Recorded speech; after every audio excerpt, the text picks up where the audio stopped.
Teresa, I've not heard from other council members, so I'm not sure what their status is. Are they? Okay, thank you. We'll give it another minute. Let me know when you're ready.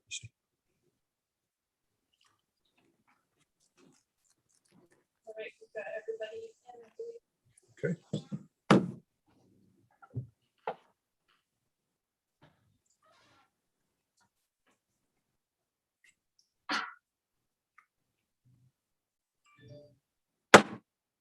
All right, good evening, everybody. This is our city council meeting for November 15th, 2021. We will call this meeting to order. Mayor Backus is traveling and is unable to be with us this evening, so I will be chairing the meeting in place of Mayor Backus this evening. The Auburn City Council meeting is scheduled for Monday, November 15th, 2021. Will be held in person and virtually. And let's rise, if you would, please, and say the Pledge of Allegiance with me, please. I pledge allegiance to the flag of the United States of America and to the republic for which it stands, one nation, under God, indivisible, with liberty and justice for all.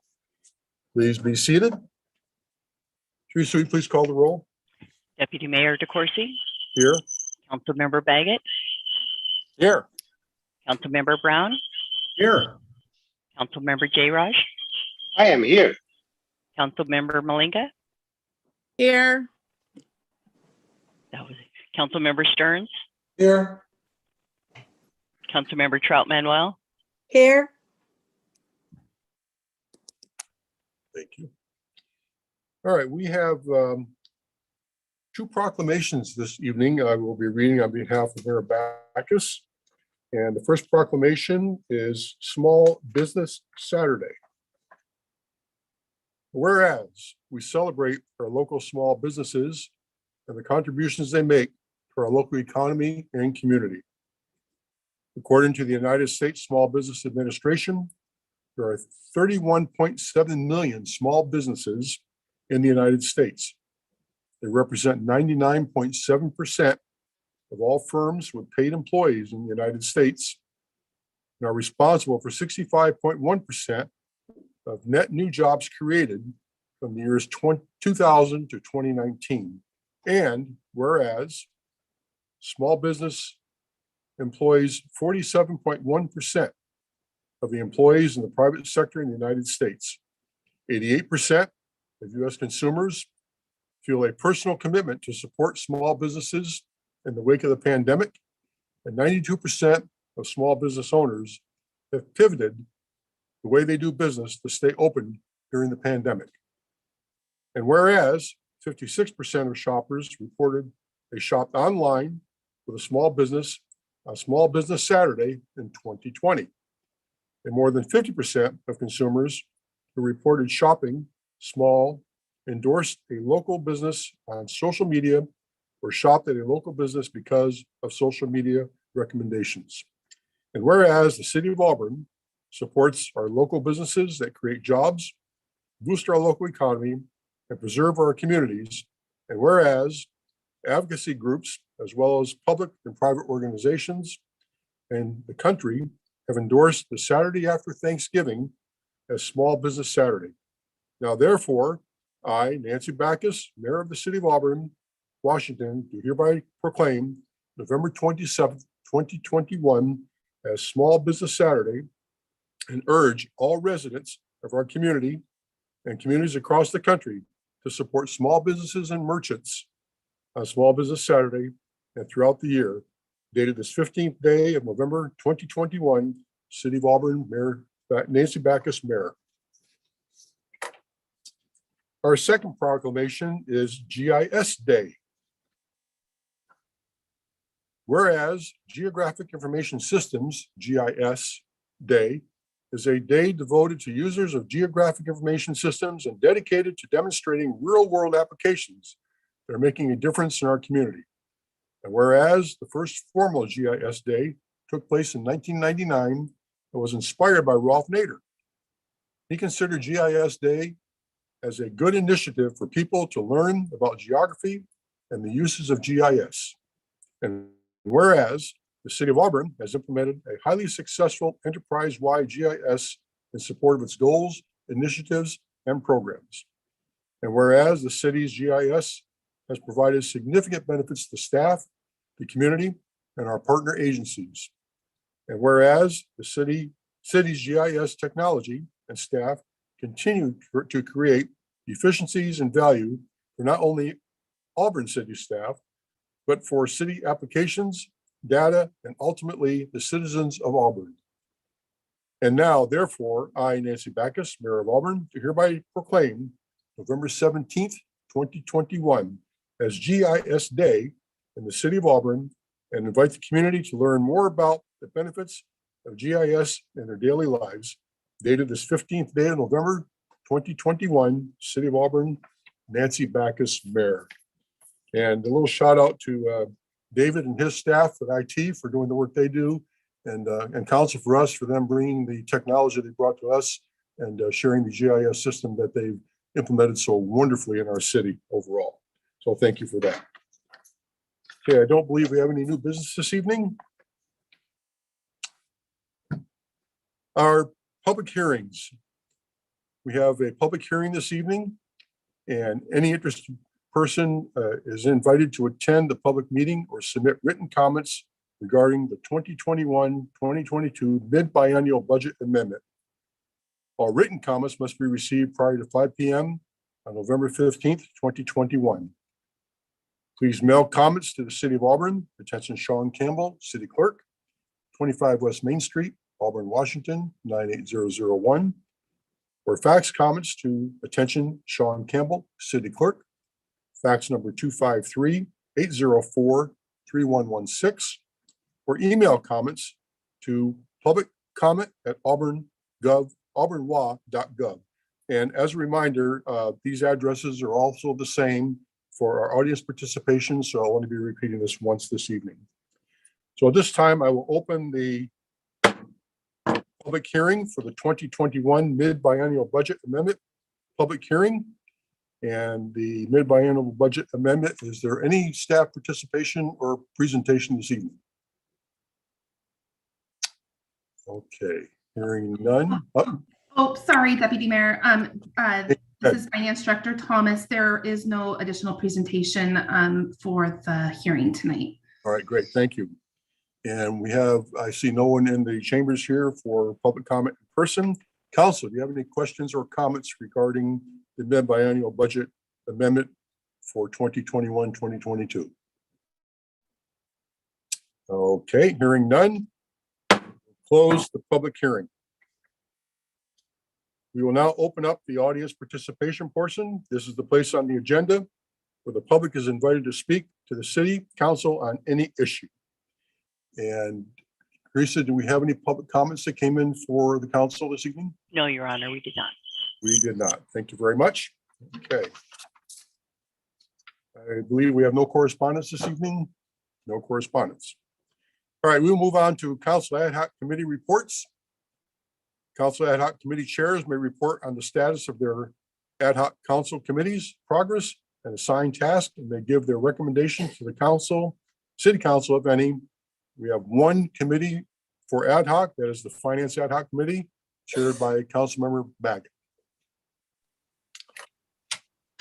Thank you, Your Honor. The Council Ad Hoc Finance Committee, consisting of Councilmember Jayraj and myself, reviewed 144 pages of 2021 claims vouchers totaling $2.6 million, dated November 15th, 2021. The committee also reviewed payroll vouchers for the period October 27th through November 9th, 2021, in the total amount of $2.3 million. We did not have any questions of the finance department at this time, and therefore, upon completion of our review, we recommend council approval of these vouchers. Thank you. Thank you very much. Next item on our agenda is the consent agenda. All matters listed on the consent agenda are considered by the city council to be routine, will be enacted by one motion in the form listed. Is there a motion for the consent agenda?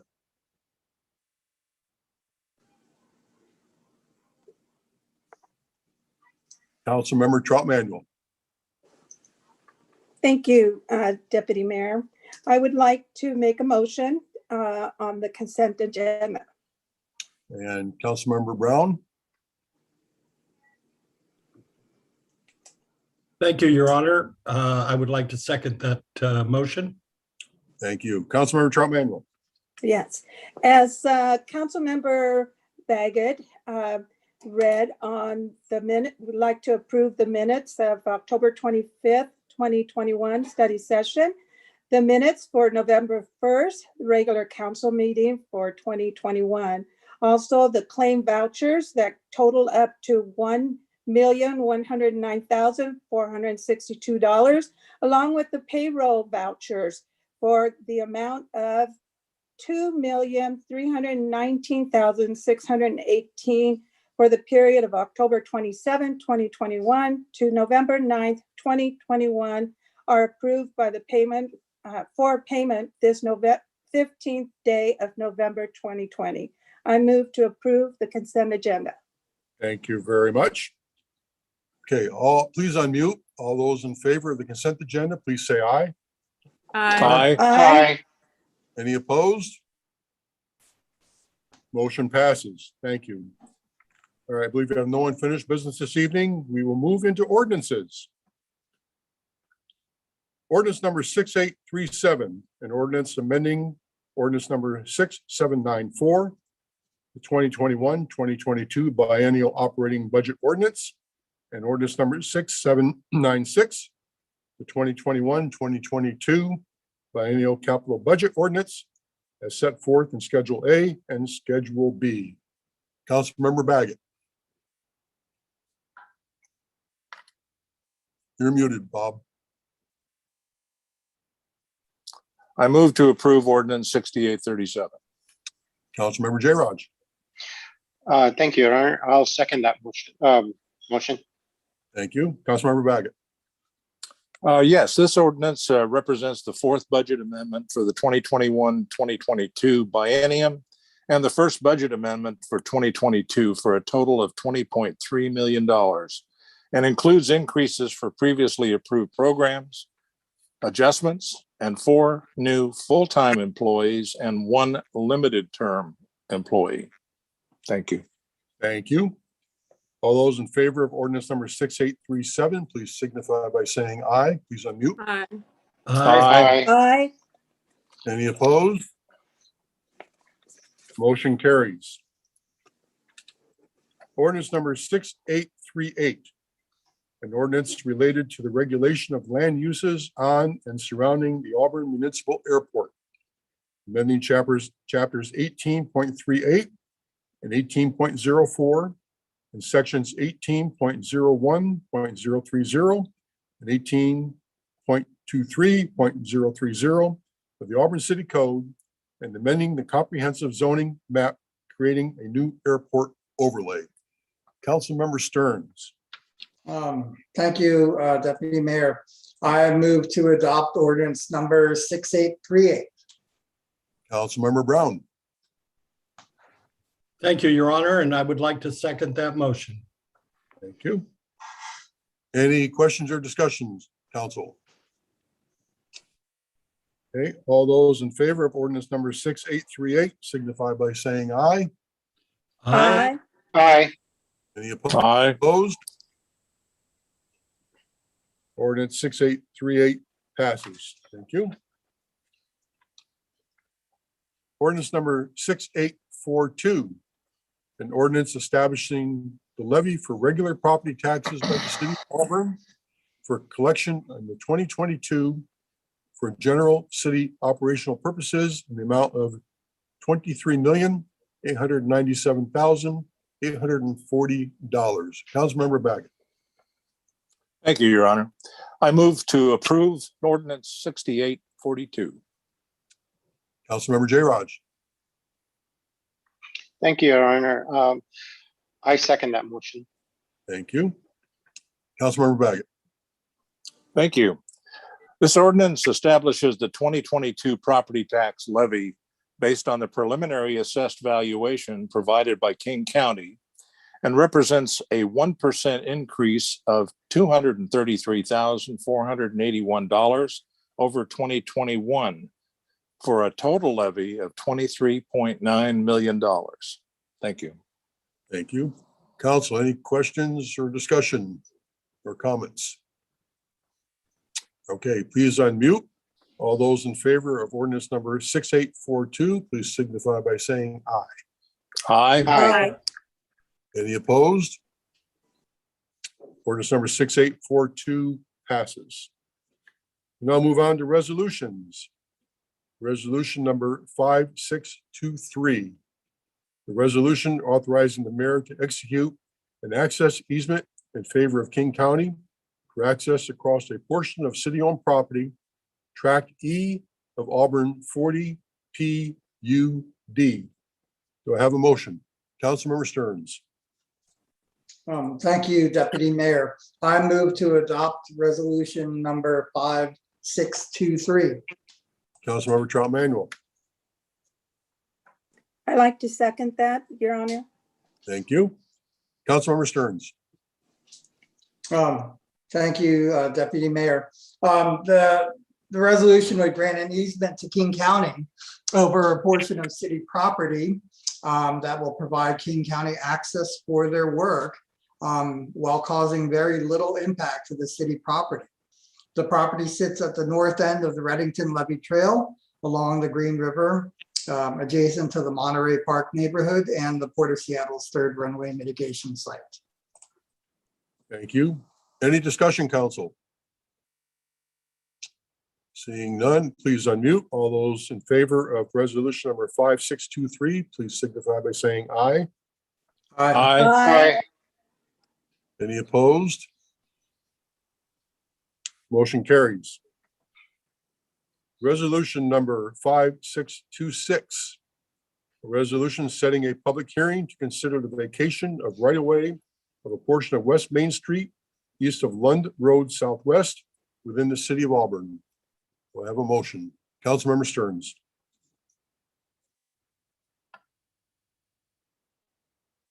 There we go. There Sorry. you Thank you, Deputy Mayor. I move to adopt resolution number 5626. Thank you. Councilmember Trout Manuel.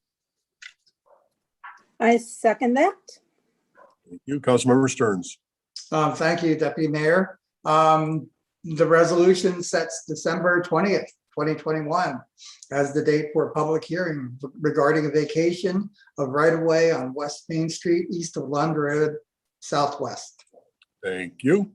Any discussion, council? Okay, all those in favor, please unmute and say aye. Aye. Aye. Aye. Any any opposed? All right, motion passes. Resolution number 5628. The resolution adopting the 2022 Community Development Block Grant Plan Action Plan for the consolidated plan years 2020 to 2024. Councilmember Malinga. I move that we adopt resolution number 5628. Thank you. Councilmember J. Raj. Thank you, Your Honor. I second that motion.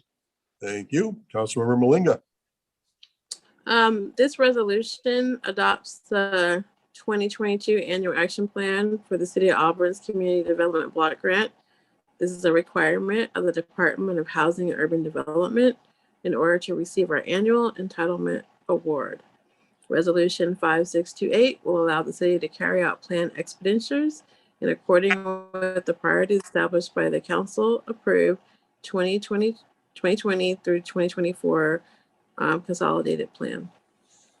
Thank you. Any discussion, council? Seeing none, please unmute. All those in favor, please say aye.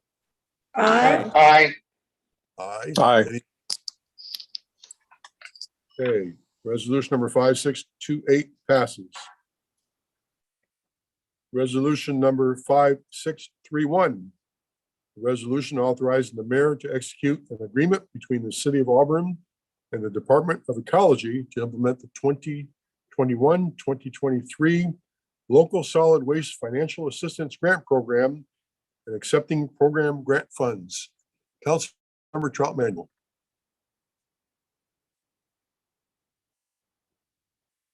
You're muted. I'm sorry, I That's Mr. Baggett's. I raised Okay. my hand to second it. Okay, I'm sorry. Okay, Councilmember Baggett.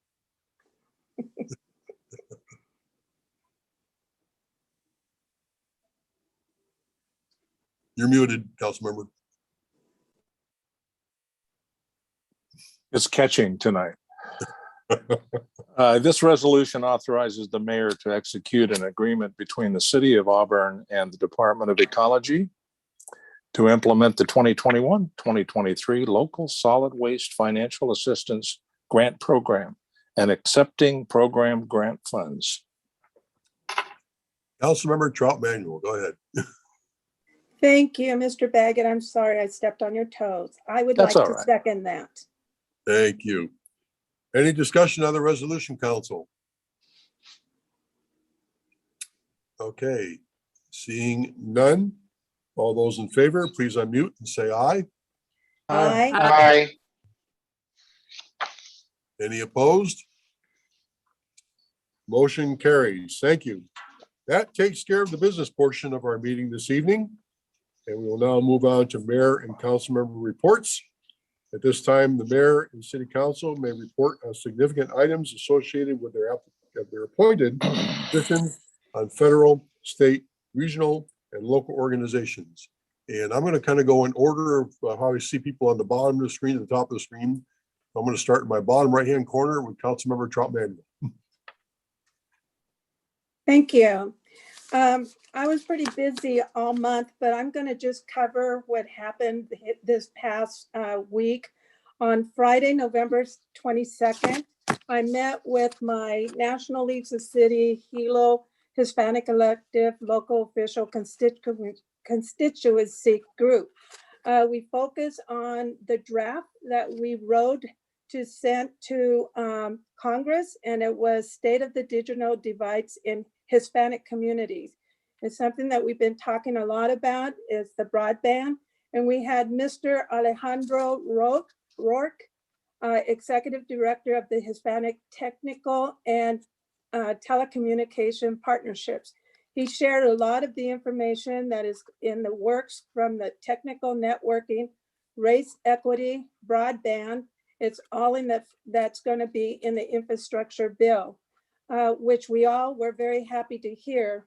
Then we passed the gavel to our new HELO chair. And our next meeting, we're going to meet in March 12th to 15th, 2022 in Washington, D.C.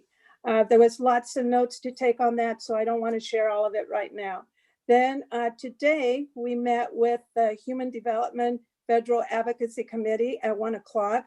We had our National Leagues of City Legislative Director for the Human Development Federal Advocacy, Stephanie Martinez Rookman, giving her federal advocacy update on the national, and then the municipal policy review, which we voted to pass forward after working on it for several months. And we had to just change some of the wordings on some of the items that we work on, and to make it, the wordings change for the climates that we are in that meets everybody's needs. So we were very happy. She was also very happy to share that on the infrastructure bill and how it has been broken down. And she shared that our committee, and I don't know if Mr. Stern's committee has gotten all the information on how it's been broken down, but it's been broken down in transportation, roads, bridges, major projects, rail powered infrastructure, transit, safety, electric buses, and other emergency environment, climate, water infrastructure, power infrastructure, and environmental. The last one was the broadband, which everyone agreed that was much needed during the COVID because our students, a lot of them were without any type of broadband. So this is in the package.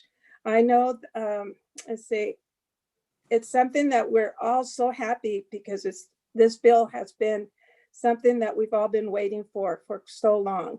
Then National Leagues of City, Dr. Christine McFarland, she reached Research Director Center for the City Solution talked a lot about recent reports that examine the workforce reality in cities, towns, and villages as local leaders prepare to implement the Bipartisan Infrastructure and Job Act. She talked about we can't get our infrastructure started unless we have the workforce in place. We need jobs. She talked about the secondary schools and the four-year college and the CT program that several states is doing in the high school level, along with the apprenticeship for the youth and others. I was very excited about this because I've been talking about apprenticeship starting in the CT program in the high school. This is a way that we can get our students looking towards their future, for their future jobs. And we all firmly believe that it starts at a high school level to learn what these boys and girls, what kind of work they would like to go into. That would also help us get our next workforce started. And with that, Deputy Mayor, Your Honor, that is my report. And more to come because the National League of Cities Summit has just started and it's going to go on until Friday. So thank you. Thank you. Councilmember Jayraj. Thank you, Your Honor. I don't have any report this evening. Thank you. Councilmember Brown. Unlike James, I have no report tonight. Thank you. Councilmember Stearns. Thank you, Your Honor. I do have a report tonight. Let me find it. Let's see. Try to go in chronological order. On November 4th, I attended the inaugural meeting of the Puget Sound Regional Council's Equity Advisory Committee. And we met to discuss our overall goals, get to know one another, discuss the importance of equity in government, as well as basic human rights. Our next meeting will be on December 2nd. On November 5th, I attended the AWC panel on the Blake decision in municipal courts. There were a lot of judges that participated and guided our breakout sessions and our discussions. Things we discussed included how municipal courts can adapt and handle the new misdemeanor cases when they arrive, but also to really focus on diversion programs and positive outcomes. Everyone agreed there should be more municipal funding and that cities have to be very proactive in getting people into behavioral health services. On November 10th, I attended the Ryan 9 Watershed Ecosystem Forum. With the retirement of Burien Council member Nancy Tosta, that created an opening for a co-chair position. And I was elected to that co-chair position of the Watershed Ecosystem Forum, along with Seattle Council member Lisa Herbold. And then lastly, today I attended the AWC's Developing a Local Climate Action Strategy webinar. And basically we learned from the city of Olympia and Thurston County how cities like Auburn can take action to reduce greenhouse gases and fight climate change. For instance, zero carbon buildings policies that would reduce the use of natural gas and replace it with electricity in buildings. We could join the city's Race to Zero, which is a global program of cities pledging to reach net zero in the 2040s, as well as the King County Cities Climate Collaboration, which includes 18 cities in King County. And that is my report. Thank you very much. Councilmember Malinga. Nothing to report, Your Honor. Thank you. Thank you. Councilmember Baggett. No report, Your Honor. All right, thank you. Well, I have just a couple of items. First, on behalf of Mayor Backus, I would like to extend our thanks to everyone who came out to celebrate our veterans on November 6th at our Veterans Day Parade. It was nice to be able to get back together in person this year with a crowd that was very nice to see downtown, and all those who participated to help us celebrate the day and to remember all the veterans who have served in the military.